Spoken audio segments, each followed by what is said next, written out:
aqui é Ricardo Bordinhão. A gente está agora no Pod Life.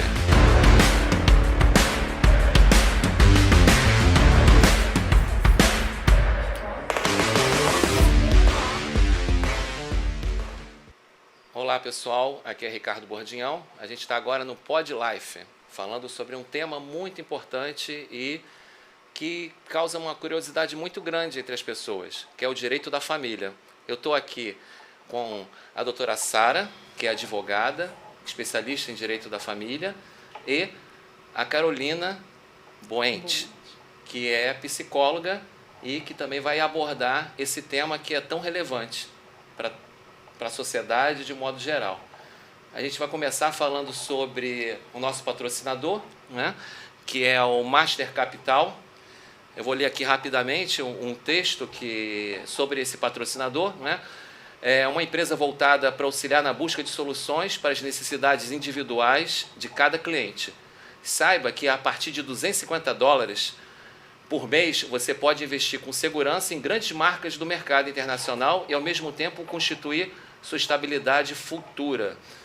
Programar o seu futuro é essencial para qualquer um, mas principalmente para profissionais liberais como advogados, médicos e profissionais da área de saúde em geral.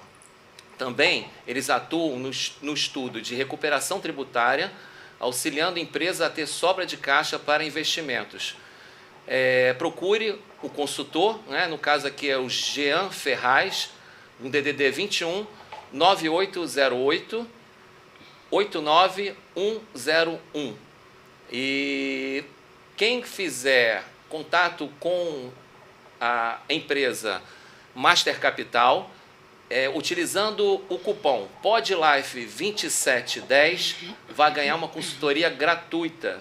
E é muito interessante para profissionais liberais. Então, não percam essa oportunidade. Sara e Carolina. Vou chamar de Carol, que a gente fala com mais naturalidade. Sim. É um prazer falar com vocês, um assunto que causa muita curiosidade entre as pessoas, né? Um tema muito relevante, porque a separação é uma coisa que acontece a cada dia, trazendo dificuldades para as famílias, né? Porque quando há uma separação, a separação não afeta somente o pai e a mãe, mas afeta uma família de modo geral, né? Então, a gente tem aqui o lado jurídico, que a Sara vai responder, né? E tem o lado psicológico, porque nada é tão... as regras são muito estabelecidas, mas o lado psicológico sempre acaba acontecendo, não é, Sara? Então, nesse caso, você que é uma especialista no direito da família, né? Quais são os principais casos que você pega nesse sentido, né? De modo geral, o que aparece mais para você, porque você é uma pessoa que está sempre dando dicas, né, para as pessoas nas redes sociais. E quais são as principais dúvidas, tá? Agradeço muito o fato de vocês estarem falando de um tema como esse, tá? Mas quais seriam os principais temas? Então, Ricardo, primeiramente, obrigada pela oportunidade de estar aqui, né, compartilhando esse conhecimento com vocês e com as pessoas, com um conhecimento tão relevante para a sociedade, principalmente na sociedade atual que a gente vive, né? Que realmente é um assunto muito constante e muito polêmico. E aí a gente está aqui para desmistificar algumas coisas. Então, vamos lá. O principal assunto do direito de família, quando a gente fala, primeiramente seria de divórcio. E depois do divórcio tem aí os caminhos, né, que vêm aí com o divórcio, que seriam principalmente o divórcio quando tem filhos, né? Porque aí o divórcio sem filhos é uma situação onde é um casal que não quer conviver junto mais e tem aí, no máximo, talvez, bens a serem partilhados. Agora, quando tem filhos, tem todo um assunto por trás, porque além da questão dos bens, tem também a questão da pensão alimentícia, tem também a questão da guarda, né? Da visitação, da convivência, como que vai ser essa dinâmica entre os pais, com essa nova constituição de família, porque não deixa de ser uma família, né? Só tem um novo formato agora, mas continua sendo uma família. E aí a gente precisa, então, organizar a casa, né? Como vai ser agora com o divórcio do casal? Como vai ficar a guarda? A criança vai morar com quem? geralmente acaba ficando com a mãe, mas como vai ser a dinâmica do pai pegar? Pega com que frequência? Então, isso é realmente muito relevante, a gente precisa falar sobre esse assunto. As pessoas têm muita dúvida, né, sobre como acontece, as pessoas confundem a guarda compartilhada, guarda unilateral, o que eu posso fazer, o que eu não posso. Então, realmente é um assunto de muita relevância que a gente precisa trazer, discutir e desmistificar essa história para todos. Eu sempre vejo, quando a gente toca nesse assunto, a gente fala sempre assim, a justiça é muito favorável à mãe, né? A gente fala isso, né?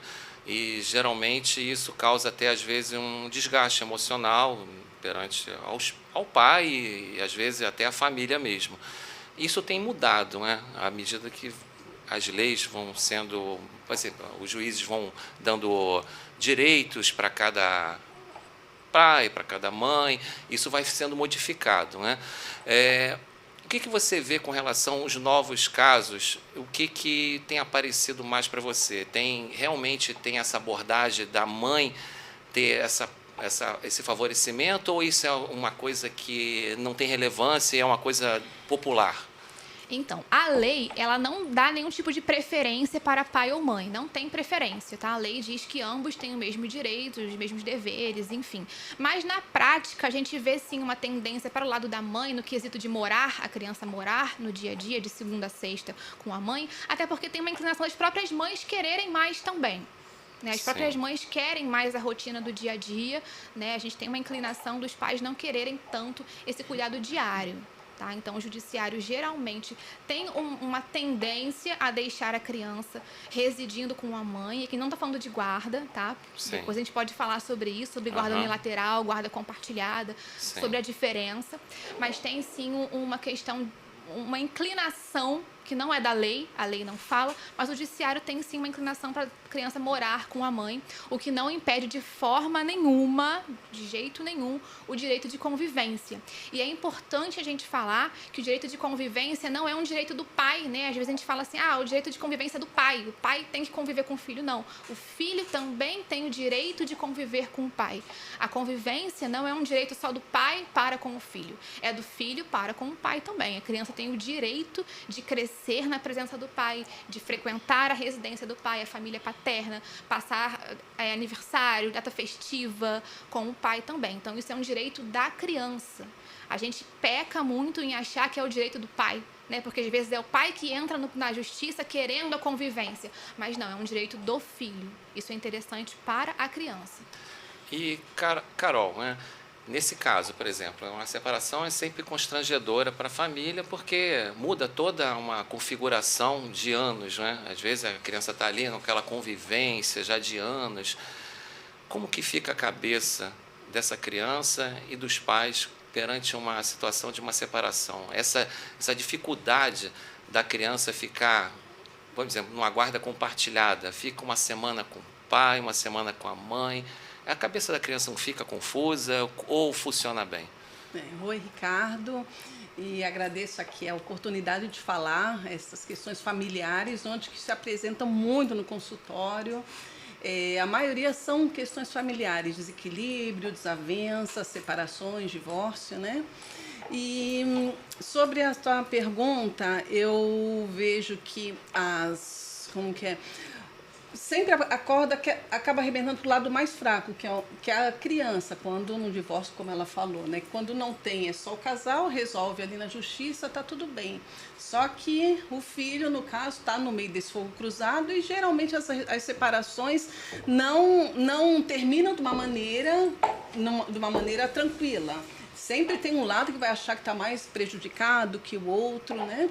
E é claro que a criança, se o adulto não está sabendo lidar com isso, nessas questões psicológicas, que dirá a criança, o jovem, adolescente, que está com a cabeça em formação, e essa questão acaba gerando um grande estrago para o jovem, principalmente, ou criança, porque ele, além de ter que lidar com a separação da família, que ele está acostumado, o pai voltando do trabalho, a mãe voltando do trabalho, toda aquela estrutura familiar típica, né, das famílias, ele tem que lidar com a separação da questão emocional. Então, dali, acaba acarretando uma série de situações de problemas psicológicos, transtornos psiquiátricos, e dependendo se o casal não tiver o equilíbrio para saber lidar com essas questões, acarreta problemas para o resto da vida. É uma marca muito forte. Talvez porque a criança está em formação, de Exatamente, caráter, né? Porque a criança ela está em formação, aquela informação de caráter, de personalidade, e o porto seguro dela é o pai e a mãe. Então, a partir do momento que há um desequilíbrio entre um dos dois e uma briga judicial, e até quando não tem briga já é difícil para o adolescente, que dirá quando não há entendimento de ambas as partes. Então,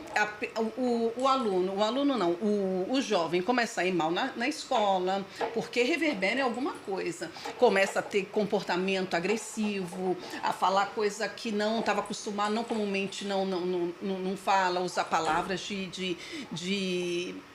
até mesmo de baixo calão. É natural essa agressividade? Quando ele não está tendo uma segurança no pai, na mãe, naquelas pessoas que mantêm aquela base como pai, que mantém a segurança, a estrutura dele como formação de jovem, como formação no filho, de uma cabeça, da personalidade dele. Como ele não sabe lidar com isso, aí é claro que aí acaba aparecendo mesmo na forma como ele lidar com as pessoas, com família, ou com o próprio pai, ou com a própria mãe, porque ele tem que extravasar de alguma forma, e ele não sabe como lidar, porque não tem maturidade. Se o adulto já não está tendo maturidade, que dirá um jovem que está nessa formação? Uma confusão.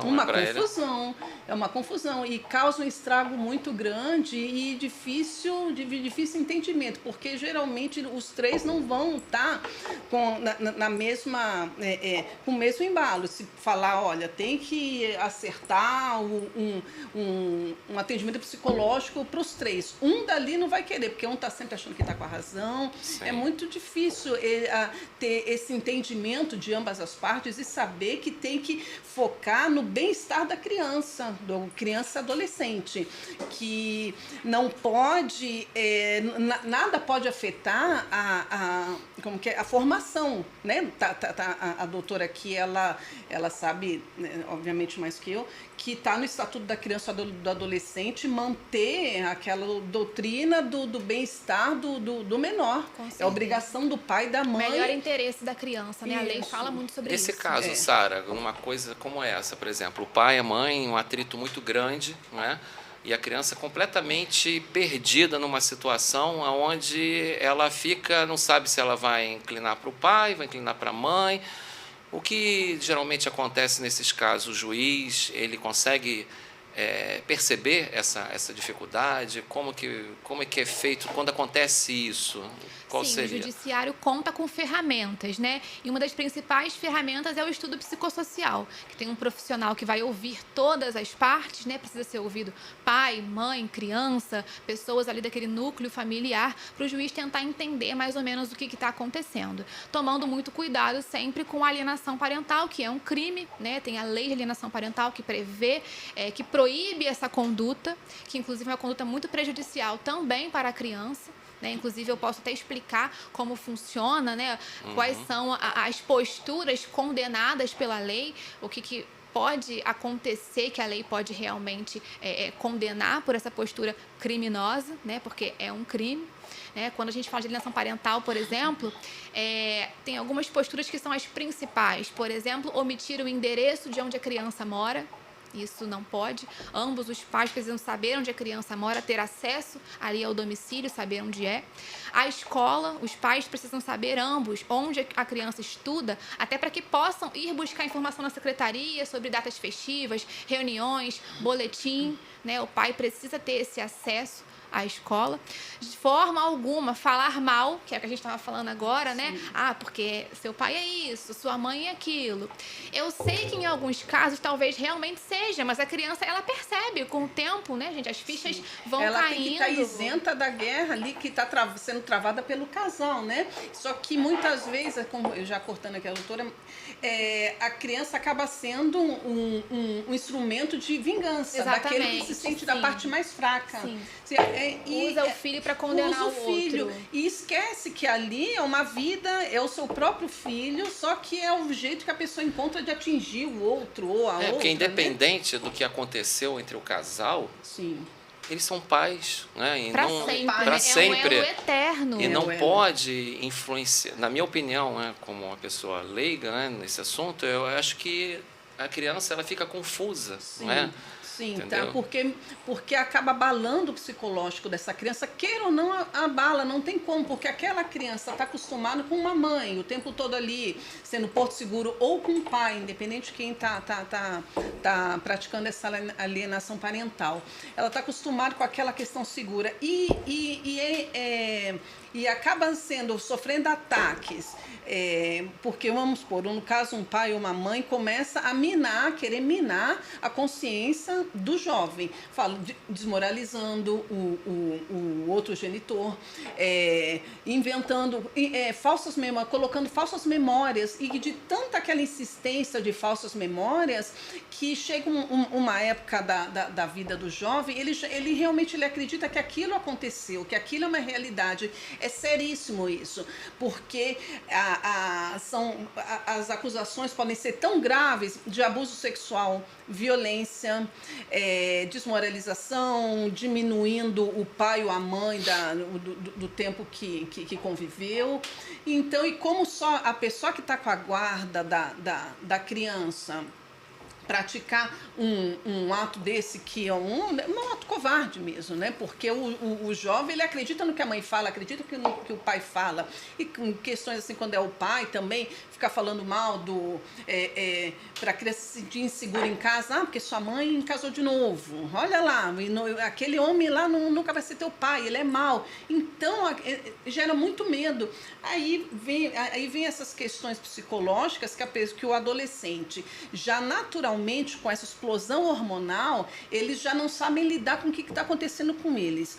E ainda com esse desequilíbrio familiar, acaba indo para o mundo das drogas, tudo aquilo que a gente sabe, a tristeza, a depressão, se fecha, suicídio, pensamentos em suicídio, ele se acha inadequado nessa situação. O que está vendo? Por que comigo está acontecendo? Por que eu sou o alvo de tudo isso? O que está acontecendo? E num caso como esse, Sara, existem ferramentas judiciais para que essa criança seja protegida? Sim, a lei traz várias sanções para o genitor ou genitora que pratica a alienação parental, né? A própria chamada de atenção do juiz, o juiz pode dar um puxão de orelha, um beliscão ali em quem está fazendo, orienta terapias, reuniões e, em último caso, e é o caso mais trágico, vamos dizer assim, que é a perda da guarda, tá? O genitor ou genitora que pratica alienação parental, ele pode sim vir a perder a guarda. É uma das sanções previstas na lei. E só complementando, que eu acho muito importante, quando um dos genitores está percebendo essa alienação parental, que disfarçada de um bom trato, né? Não, que eu estou cuidando dele, eu estou protegendo meu filho, e também incutindo isso na cabeça do jovem, que eu estou fazendo isso para você não sofrer. Na verdade, a gente sabe que é só uma tentativa de vingança mesmo, porque a pessoa não está bem, então separou de mim, então vai separar do meu filho, olha só, ele não quer mais, seu pai não quer mais não quer mais a gente, ou então, olha, sua mãe não liga mais pra gente. Então, essa questão do filho não sabendo como lidar nesses casos, é importante que seja procurado o psicólogo para que ele, seja visto desde cedo, não deixar estender aquilo, porque às vezes dá um ano... O dano não ser tão grande, né? O dano não ser tão grande, porque aquilo tende, quando a pessoa percebe que está essa alienação, e vai tentando conversar com a pessoa, só que o outro não está afim de conversa. O tempo vai passando, o jovem vai mudando, o jovem vai se enquadrando, se encaixando naquele novo formato, que não, minha mãe que não gosta de mim, ou meu pai que não liga mais. Então, procurar uma ajuda psicológica para tentar ver se há um entendimento lá através das terapias. Caso não haja, E aí sim buscar o quanto antes ajuda judicial para se proteger, mesmo proteger o próprio jovem, que na verdade é tudo em prol do jovem. Porque a separação vai É a parte mais fraca da sim, situação. A situação vai se dar, o casal vai se separar, vai divorciar, vai ficar tudo resolvido. E a cabeça do jovem? Isso não tem como voltar, como mencionar? Sim. Sara, Desculpa. Não, você quer concluir? Pode concluir. Só para concluir, corroborar um pouco com o tema alienação parental, né? Eu estava explicando o que pode caracterizar. E aí é importante a gente ter isso em mente, até para não ter, é alienação parental, isso não tem esse disse-me-disse. Então, falar um pouco sobre as condutas que realmente podem ser caracterizadas como alienação parental, né? Eu falo muito sobre isso também nos vídeos, enfim. Sim. Aí eu tinha falado aqui, né, que é saber onde o filho mora, é um direito de ambos os pais, saber onde o filho estuda, os pais precisam saber para que possam também buscar informações na escola. De forma alguma ficar, como a gente falou, falando, seu pai é isso, sua mãe é aquilo, arrumou um novo namorado, me traiu. E, gente, criança não precisa saber disso. Mesmo que seja verdade, sim, não precisa saber. A escola tem obrigação de passar essa informação para ambos? Sim, para ambos. Ambos os pais têm direito de frequentar, participar do grupo do WhatsApp da escola, frequentar as reuniões, as festinhas, claro, a não ser que tenha ali uma medida protetiva, mas que aí não é uma exceção. Tá? E uma outra postura também é a questão da mudança de domicílio, e muitas pessoas não sabem sobre isso, é um assunto assim, de extrema relevância, tá? Não pode haver de forma alguma uma mudança de domicílio que vá dificultar o convívio, dificultar o acesso da criança com o outro genitor, né, sem a autorização deste. Então, por exemplo, se for uma mudança de bairro, eu moro aqui, mas eu vou morar ali do lado, tudo bem, não vai dificultar, continua sendo 10, 15, 20 quilômetros, beleza. Agora, uma mudança de cidade, ou até mesmo quando a gente fala do Rio de Janeiro, bairros muito distintos, né? A gente tem um bairro aqui, outro bairro na outra. No estado, exatamente, né? Quase frio, outro exatamente, é quase um estado ilha, de muita distância, já gera uma distância de... E aí gera um abalo na convivência. Então, não pode ter um abalo na convivência. Então, se tinha ali a dinâmica, por exemplo, do pai, que geralmente as dinâmicas são do pai, né? O pai buscar nos finais de semana e etc. Do pai buscar os finais de semana e viajar ali 20 quilômetros, essa distância não pode ser dobrada. Ou então esse pai precisa consentir com isso. Não, beleza, vai mudar por quê? É um emprego? É uma escola melhor? É uma casa melhor? E o pai aceita, tranquilo, é legal. Agora, ir contra a vontade do outro, passar por cima da vontade do outro, não pode, gente. Não pode. Eu preciso esclarecer isso, que não pode de forma alguma. O mais importante é tentar um entendimento, né? Porque o mais importante nessa história é a criança. Né? Sim. Não adianta criar um conflito, porque... É o caminho mais curto da Porque a vida do pai e da mãe vai seguir, né? E a criança precisa ter os vínculos respeitados, né? Até porque, como falamos aqui, né? O direito de convivência, as pessoas pensam que é um direito do pai, mas é um direito do filho. O filho tem esse direito. Achei muito então, quando a gente interessante, atrapalha isso de alguma forma, parte, talvez atrapalha pela distância, né? Mudar de casa, a distância, etc. Você está também dificulta a vida do filho. Exatamente, é o direito da criança. É a criança que está sendo prejudicada, porque a criança tem o direito de conviver com o pai, de conviver com Estaria tudo ok desde que eu fosse em comum acordo de ambas as partes. E aí também, claro, né, a justiça tem meios para, caso, exemplo, o genitor não permita, se for o caso, a mãe pode procurar o judiciário e explicar os motivos. Olha, é emprego, é uma escola melhor, é um concurso público, é uma casa própria que eu consegui, mas só consegui lá, explicar os motivos, e aí o juiz, dependendo dos motivos, vai sim autorizar essa mudança de domicílio. O pai ou a mãe não pode proibir de forma alguma o direito do filho ver um ou outro, né? Não é pode. Uma das perguntas que tem aqui. Não, o pai de tem jeito direito de nenhum. ver a criança mesmo que a mãe ou o pai proíba? Não, sim, é um direito, Sim. né? Tanto como a gente falou, tanto do genitor quanto da criança, né? Precisa ter esse contato, com certeza. E tem aqui também uma pergunta. Alienação parental pode custar a guarda de um filho? Sim, né? Como eu tinha dito aqui também, a lei traz aí algumas sanções, algumas punições para quem pratica alienação parental, né? Que aí é a chamada de atenção do juiz. Numa audiência, o juiz puxa a orelha, o juiz orienta, o juiz encaminha ali para uma oficina de parentalidade, para terapias do próprio judiciário. E, em último caso, né, o caso mais extremo, é sim, talvez a perda da guarda, sim, com certeza. A guarda compartilhada funciona de que maneira? Por exemplo, tem alguns casos que a guarda compartilhada, por exemplo, pais que moram bem distantes, né? Aí a coisa não está bem definida.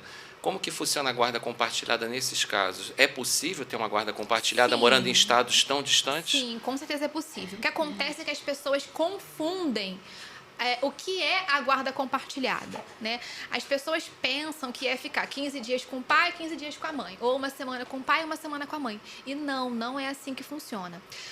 A criança continua tendo um lar de referência, que na maioria das vezes é com a mãe, né? Então ela mora ali com a mãe. O pai tem o direito de convivência nos finais de semana, feriados, férias, datas festivas e etc, tá? Mas então, o que é, afinal, a guarda compartilhada, né? É o compartilhamento de decisões relevantes. Então, por exemplo, onde a criança vai estudar, tratamento médico, plano de saúde, decisões realmente relevantes. Os pais precisam decidir de forma conjunta, né? Então, por exemplo, poxa, eu quero trocar o plano de saúde do meu filho porque esse aqui é melhor. O pai precisa participar dessa decisão, né? Poxa, essa escola aqui não tá legal porque ali é bilíngue e vou trocar. O pai precisa participar dessa decisão. Decisões relevantes. Não tem a ver com moradia, com o tempo que passa com um, o tempo que passa com o outro. Então, a gente precisa deixar isso bem claro, porque as pessoas realmente confundem muito essa questão do que é guarda unilateral e que é guarda compartilhada. E na unilateral, por sua vez, quem tem decide tudo sozinho. Então, eu quero trocar de escola porque eu acho que é melhor, ele tem ali o poder de decidir sozinho. Sem precisar avisar, né? Sim. Respondendo de forma mais direta a sua pergunta, sim. Considerando que guarda compartilhada é compartilhamento de decisões, em outro estado, sim. O pai pode falar, vai trocar de escola, legal. Como é que é a escola nova? Tem inglês? Tem natação? Tem um esporte? Qual é o horário? E então, pode ter questionamento, por exemplo, rivalidade na educação. É um tema que também se fala. Por exemplo, se um pai não concorda com aquela escola que a mãe indicou, ele tem o direito de reivindicar uma escola diferente ou não? Sim, na guarda compartilhada é justamente isso. É o compartilhamento desse tipo de decisão, da educação e etc. Não é o compartilhamento de residência, né, de casa. Mas aí sim, nesse caso, com certeza. Tendo guarda compartilhada, os pais compartilham ali sim detalhes sobre a vida, sobre a alimentação, sobre religião. Esse tipo de assunto é sim trocado, deve ser trocado entre ambos os genitores. Carol, a parte que também é importante, né? Porque tem uma hora que tudo se recomeça, né? O casal, ele geralmente acaba encontrando uma outra pessoa, né? Isso tem que ser respeitado, por exemplo, por mais que o casal tenha uma nova pessoa eu acho que a criança fica um pouco confusa, né? Claro. Quem seria essa pessoa nova no ambiente familiar? Claro, porque ele está acostumado com o pai dele ou com a mãe dele, só não está acostumado a ver os dois genitores com pessoas diferentes. Então, é importante que seja resolvido, como eu falei, primeiramente, de uma maneira pacífica, sem que seja acionada a justiça, né? Quando não tem essa condição, já com a justiça resolvida, e aí a pessoa já vai ficar intimidada de falar ou fazer qualquer coisa diferente com o jovem, porque sabe que o outro vai estar protegido pela justiça. Priorizando e frisando o bem-estar, que sabe que não vai poder atacar o pai, não vai poder falar mal da mãe, não vai poder... E a escolha da mãe, desde que haja um equilíbrio emocional de uma parte e da outra, né? Seria o ideal, né? É difícil, mas é o que a gente busca, é o que tenta, seria o ideal. Para que a pessoa tenha aquele equilíbrio emocional para saber lidar, falar com o filho, para uma terceira pessoa entrar... Casos como esse é um desafio para, por exemplo, você que pega uma situação como essa. É um desafio, né? Pegar os pais numa situação tão complexa e a criança... Uma separação, e a criança não sabe... Perdida. Porque a mãe já tem que ter toda uma psicologia e também buscar ajuda profissional também com psicólogo para ajudar o filho a entender que o pai e a mãe não são inimigos, que é o que deveria ser também, como eu estou falando, seria o ideal, de não são inimigos, e que a vida continua tanto para um como para o outro, e os dois vão continuar amando da mesma forma o filho, e que está tudo bem, está sendo protegido, e que a mãe tem o direito de estar com outra pessoa, que também vai ser boa para ela, e o pai também tem direito de seguir a vida dele, e com isso a criança, o jovem vai sentindo que está tudo bem. Não, a vida é a minha nova realidade. Porque senão ele começa como eu falei, ele começa a ter um transtorno de identidade, que ele começa a esquecer aquela parte ruim. Então, quer dizer, ele já começa uma juventude, uma adolescência capenga, porque começa a negligenciar, ou então a não olhar, fazer de conta que aquilo não existe, viveu fora, não se adentrar na vida da mãe que está acontecendo. Então, tudo às claras, conversado, com maturidade, o jovem passa, já naturalmente, como eu falei, é difícil uma adolescência, de criança, adolescente, já é difícil. Então, se a mãe não tiver o bom senso... A mãe ou o pai, né? A mãe ou o pai, se não tiverem o bom senso... e muitas vezes, foi até você falar assim, porque muitas vezes a criança, a avó tem a guarda, a avó também faz isso, o avô também faz isso, ou uma tia, ou a madrinha, acha que o pai não é... Nesses casos, Sara, voltando para você, por exemplo, a criança está com problemas na escola, ela é chamada, às vezes, com possibilidade de ser expulsa da escola, de repente se envolve, por exemplo, um adolescente se envolve com drogas e a mãe ou o pai tem a guarda. Como que funciona isso para se resolver essa situação com relação à justiça, né? Então, quem detém a guarda ali, na verdade, assim, quem mora com a criança, quem está mais ali presente no dia a dia, acaba sendo mais responsabilizado, né? Sim. E o outro que não tem esse direito de moradia, pode sim, judicialmente, requerer ali, explicar, comprovar, botar ali, por exemplo, o boletim, né? Exames médicos que comprovem que as coisas não estão legais, né? Uma declaração, talvez, do psicólogo, alguma coisa nesse sentido, para tentar reverter aí essa moradia, para que a criança passe, então, a morar com outro genitor, se ficar comprovado judicialmente que esse é o melhor caminho, que esse é o melhor, para o melhor interesse da criança, que a justiça, ela preza muito por isso, pelo melhor interesse da criança. Uma frase, inclusive, que a gente usa muito nos processos, né? O melhor interesse da criança deve sempre prevalecer sobre todas as coisas. Então, eu vejo que a justiça tem que acionar um psicólogo perito, né? Para que seja comprovada essa alienação, e aí os pais, o genitor que está sendo responsabilizado.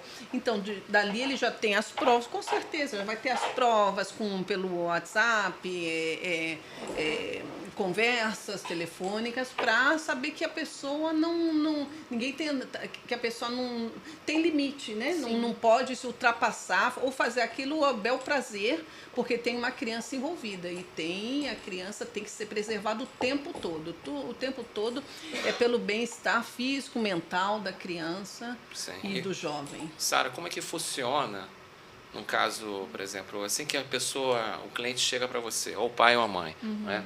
Geralmente vem solicitar o que para você?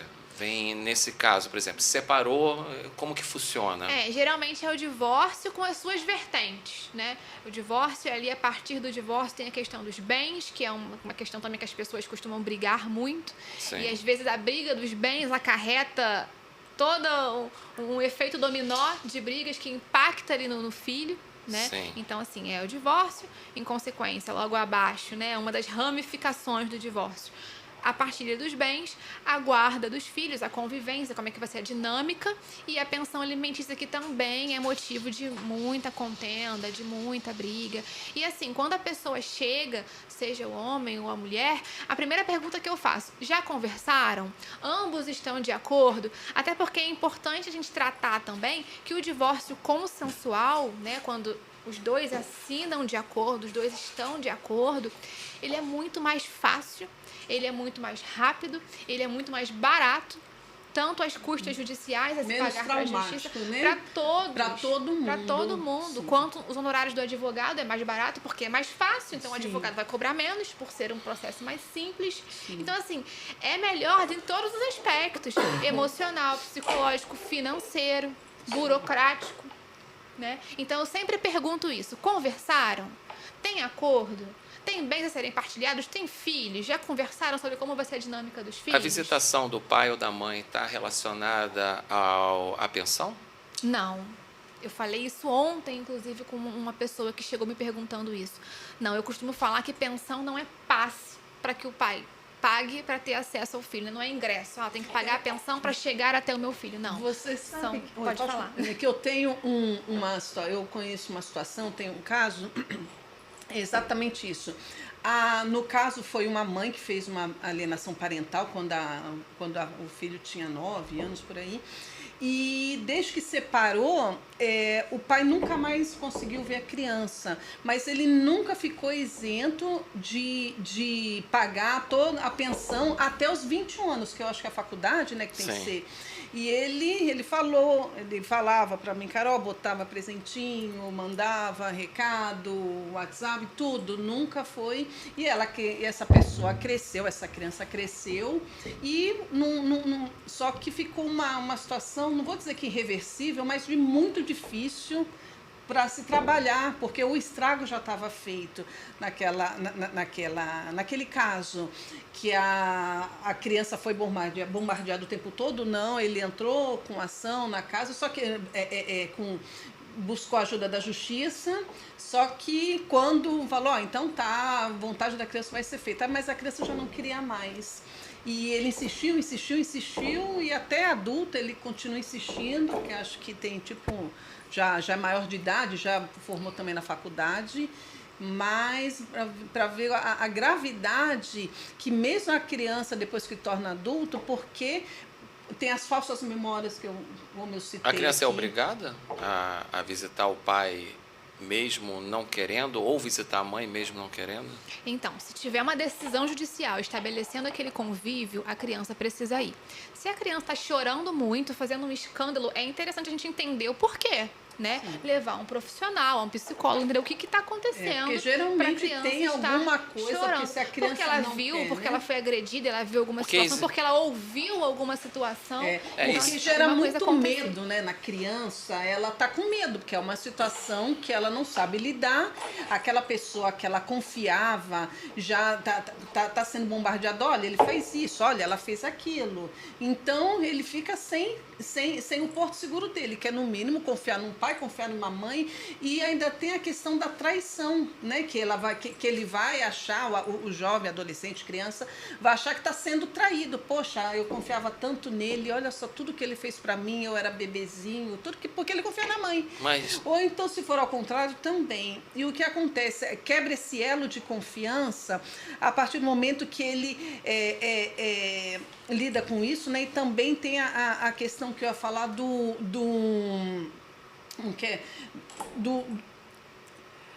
esse elo de confiança, e também o medo que vai dele falar, dele mostrar que ele está com algum afeto pelo pai. Porque aí não posso trair a mãe. Eu tenho algum afeto pela mãe. Fica dividido, né?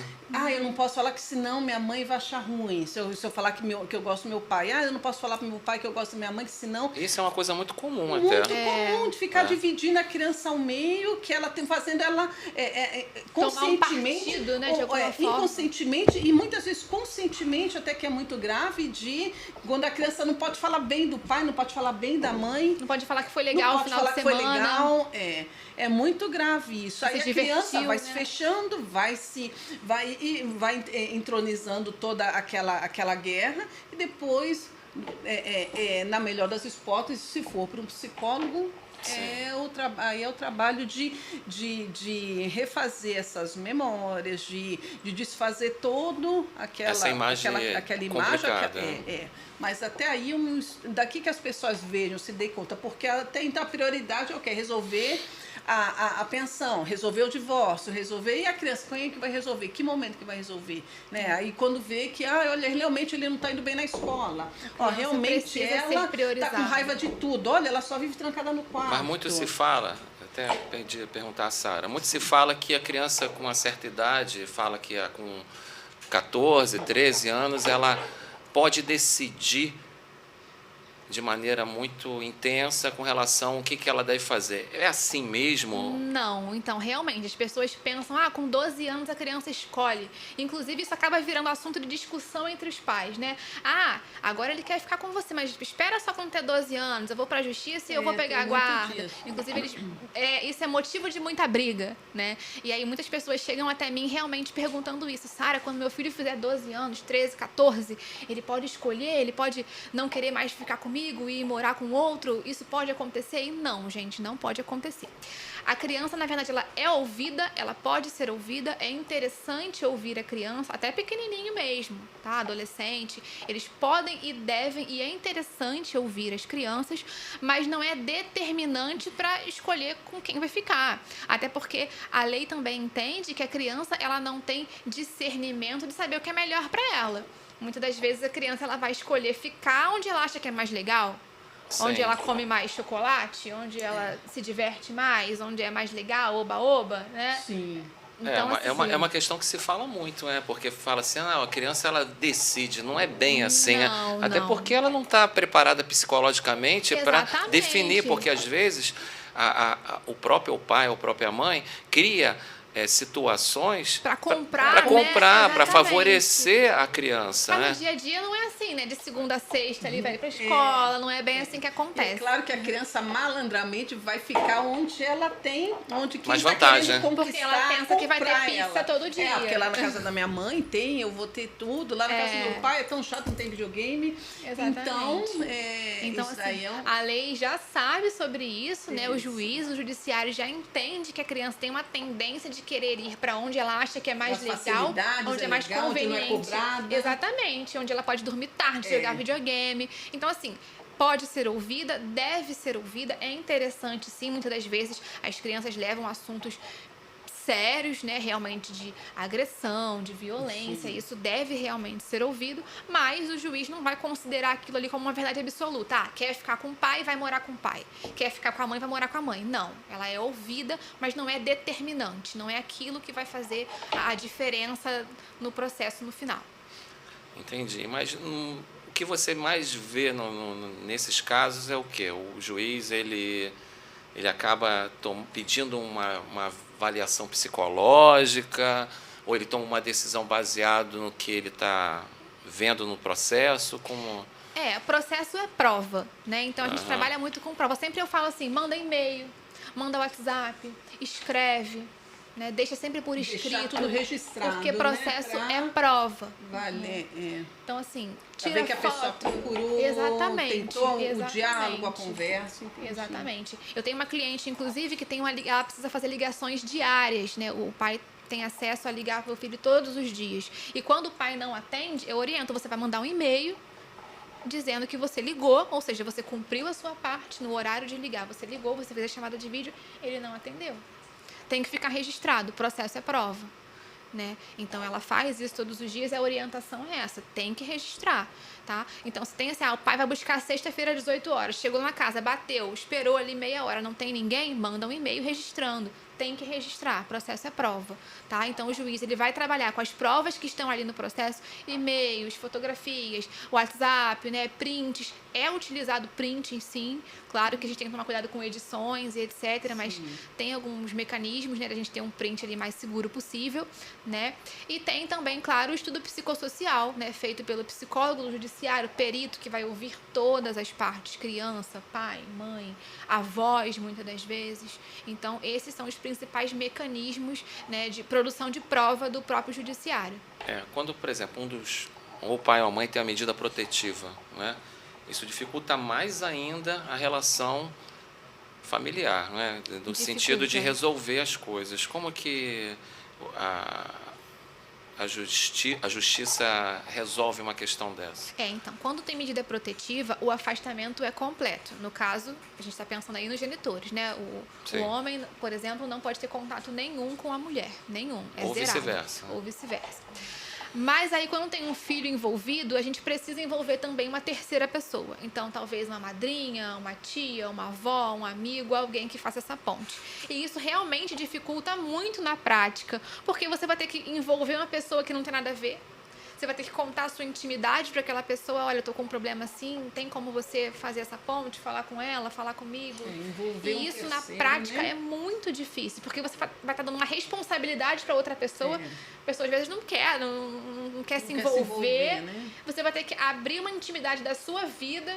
Porque tem medida protetiva, porque aconteceu uma discussão, porque teve isso, teve aquilo. Então, assim, é uma situação delicada que na prática precisa realmente incluir uma terceira pessoa, não pode ter mais o contato direto, nem por Instagram, Facebook, WhatsApp, e-mail, nada, nenhum contato, e aí realmente tem que ser feito por um terceiro. E o que, claro, dificulta muito, sim, a dinâmica do dia a dia. Até nós advogados, muitas das vezes, eu tô ali mandando e-mail para um, mando mensagem para outro, mando WhatsApp, o que é uma situação complicada também para mim, enquanto advogada, porque eu não posso fazer contato com a outra parte. Eu tenho que falar com o advogado da outra parte. Então, olha a estrutura do telefone sem fio que se montou. Né? Eu tenho que falar com a outra pessoa, pedir para falar com o advogado dela, e aí são 2 pessoas e está envolvendo uma conversa para 4. 4 ali conversando para resolver uma coisa que poderia ser simples, né? E às vezes é algo bem simples de se resolver. Tipo assim, vou atrasar 30 minutos. 30 minutos de atraso. Você espera, tô no trânsito, 30 minutos. Aí tem que ligar para o advogado liga para o outro advogado. Ou envolver aí a terceira pessoa, que às vezes não está disponível, né? É complicado, é muito complicado. E quando os pais moram em outros países? Então, quando tem uma distância assim muito grande, o judiciário preza por férias, datas festivas, né, a integralidade das férias, porque as férias geralmente são meio a meio, né? Se é 30 dias, fica 15 dias com o pai, 15 dias com a mãe. Se, por exemplo, o pai mora em outro país, entende-se que ele tem direito a ficar o período das férias de forma integral, né? Para compensar aí essa convivência que não aconteceu durante o ano. Então, é feita uma compensação mais ou menos dessa forma. A pensão alimentícia, vamos falar sobre pensão alimentícia, que é uma coisa que deve ser muito comentada. Sim. Né? Isso é uma coisa que tem que ser resolvida de que forma? É a mãe que solicita, o pai que solicita... Como que deve ser feito? Qual é a orientação jurídica para nesses casos? Tá, então a gente tem 3 possibilidades de resolver a pensão alimentícia. Primeiro é o melhor dos mundos, que é o acordo. Né? É os pais chegarem, olha, eu ganho tanto, a criança gasta tanto, aqui é a escola, plano de saúde, isso e aquilo, vamos dividir? Ou quem ganha mais, paga mais, que é o ideal, né? Pagar de acordo com as proporções do quanto ganha. Então, esse é o melhor dos mundos. Eu até vi um vídeo seu, você falando que, por exemplo, pessoas que têm uma remuneração muito alta, ela tem que manter o mesmo nível, né, de conforto para a criança, né? Mesmo que seja algo assim muito... Você até citou uma coisa de 30 mil reais, né? Sim. Tem que manter esse padrão. Exatamente. Aí, né, Quando a gente fala de pais, por exemplo, o Neymar, que ganha muito dinheiro, né, ele tem que pagar uma pensão proporcional ao que ele ganha. Mas a criança não gasta 100 mil reais. Tá, mas se ela for morar numa mansão, assim como o pai mora, se ela for andar de carrão, assim como o pai anda, se ela for viajar, assim como o pai viaja... Vai puxar esses 100 mil reais. Exatamente, vai sim. Então, a ideia é, sim, a pensão ser proporcional ao rendimento e ao padrão de vida. Mas, assim, é um assunto para a alta sociedade, né? Não é muito o que a gente se discute. Aqui a gente fala de pensões, talvez, num valor mais baixo. Esse é um assunto mais para os ricaços, né? A gente falou de vários temas, né? A gente já está finalizando aqui o nosso podcast, né? O Pod Life. Agradecer a vocês para esclarecer um tema tão interessante, tão relevante para a sociedade, né? Porque são coisas que realmente, independente, a gente passa cada dia com mais separações, e é uma coisa da própria natureza, né? E é importante que tenha pessoas sempre essas informações para que não haja, como mesmo você falou, Carol, por exemplo, deixar a coisa acarretar um dano maior, crescer, e depois ver que... E aí juntar os cacos, ver, né, o estrago que fez. Não esperar fazer esse estrago todo, principalmente porque está lidando ali com vidas, a cabeça de uma criança. Sim. E não tentar entrar no acordo, que é o melhor, tem que ser feito mesmo, de acordo com a justiça, com o que é melhor ali para a criança, para que a criança tenha realmente, prezando o futuro mesmo da criança. Tem até uma questão que eu quero abrir aqui, que está falando de criança dessa alienação parental. Mas existe também uma alienação parental inversa, não sei se vocês já ouviram falar, que é quando o idoso, alguém que toma conta dele, tira também de campo os irmãos, geralmente geralmente é por herança, né? Aí começa a desqualificar, porque meu irmão não veio te visitar, sim, porque, né, olha lá, meu pai já está com outra família, e a pessoa, o idoso ou idosa, não responde mais por si. E isso também, como a gente está falando de questões familiares, sim, acho importante também falar que essa alienação parental também se dá no idoso, sim, que a gente sabe que o idoso é muito esquecido no Brasil, já não tem ouvido, não é ouvido, já não está mais concatenando, são situações pejorativas que é tratado, descredibilizado, e acontece muito o idoso, ele já, né, ele confia, meu filho que sabe, não, olha só, realmente vai acreditar naquele filho que é mais esperto, naquele filho que às vezes até realmente estava o tempo todo muito junto ali dele, mas nem sempre é tão saudável assim, tão saudável, que o filho também pode estar com algum interesse, desde herança, ou até algum interesse de pensão que ele recebe. A pensão, ele está vivendo daquela pensão do pai ou da mãe, então meio que joga para ele, não, tá tudo certo, não precisa vir não, quando você vem aqui ele fica agitado, então entendi, tem essa questão também. Acho que a gente abordou bastante os temas, né? Sara, eu queria que você desse as suas considerações finais, né? Um recado para essas pessoas que estão passando por uma situação como essa, o que elas devem procurar, dar o seu contato, o seu Instagram, seu telefone, para que a gente tenha essa informação e as pessoas possam te procurar até para poder esclarecer. Perfeito. Então, a minha orientação para quem precisa realmente de uma ajuda jurídica nesse sentido é que, claro, primeiramente procure um advogado para entender como funciona a guarda, para entender como funciona a partilha dos bens, quem tem direito a quê, né? A pensão alimentícia, como é que funciona, quanto que a criança precisa, quanto que o outro pode pagar, a proporcionalidade de quanto cada um colabora ali, né, para a sobrevivência, para a subsistência da criança. Então é muito interessante ouvir o que um advogado tem a dizer, analisando especificamente um caso, porque cada caso é um caso, cada família, cada história, cada dinâmica, né, onde mora, quanto ganha, do que trabalha. Então é interessante uma análise personalizada para aquele contexto familiar, né? E claro que os casais conversem, tentem entrar num acordo com relação a todos os temas, em especial o que diz respeito à criança, né? A guarda, a convivência, a pensão, que o melhor interesse da criança seja sempre prevalecido acima de tudo. E eu sempre oriento, como eu disse, né, nos atendimentos, a primeira coisa que eu pergunto é: já conversaram? Tem acordo? Tem possibilidade? Quer que eu faça contato com a outra pessoa para tentar viabilizar esse acordo, né? O próprio judiciário criou um centro de resolução de conflitos que tem essa vertente de, antes de judicializar, antes de entrar com um processo e levar para um juiz, tentar resolver ali numa mesa redonda, literalmente redonda, né, onde todos possam ali expor as suas questões. Então isso é realmente muito, muito importante, tanto para a vida do casal, do ex-casal, né, novo formato de família, quanto para o filho que está ali no meio da situação. Então, assim, eu prezo sempre pelo acordo. Não sendo possível, vamos levar para o juiz resolver, porque tem que ter uma resolução, tem que ter um papel dizendo como que vai ser, senão é briga eterna. Vão brigar para sempre sobre aquele assunto, brigar para sempre sobre o final de semana, sobre o feriado, sobre o Natal, sobre a escola. Então, assim, se não conseguiram entrar num acordo, então leva para o juiz resolver, carimbar, botar um ponto final e pronto, resolveu. Vamos seguir o que está escrito. Mas precisa ser resolvido e a criança precisa ser poupada. Sim. O seu Instagram? É Sara, com H no final, Seda, S-E-D-A. Perfeito, Sara, obrigada. Ponto ADV, gente, desculpa. Ponto ADV de advogada. Na descrição desse vídeo a gente vai colocar tantas informações da Sara como da Carol e também do patrocinador. Carol, obrigado. Suas considerações finais. Agradeço também a oportunidade de falar desse assunto, onde que está em jogo é o desenvolvimento do jovem, que acaba sendo a maior vítima de tudo isso.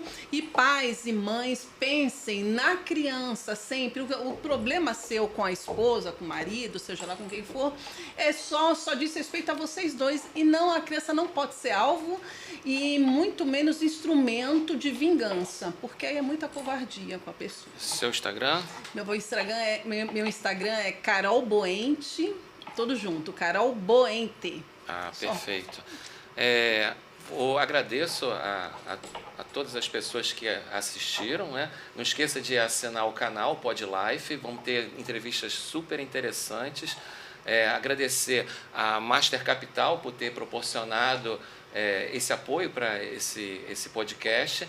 E eu sempre falo, né? A vida é difícil, né? A gente tem dificuldades. Não é fácil, mas isso serve para que a gente crescer, amadurecer, né? E nem sempre vai ter uma plateia para bater palmas para a gente. Então a gente deve seguir, né, da melhor forma possível e tentar ser feliz. Sim, correto? Agradeço a vocês, obrigado a todos. Obrigada. E nos sigam no canal. Tá? Obrigada. Tchau, tchau. Fechamos? Top? Eu consegui tremer até agora. Minha mão tá molhadinha.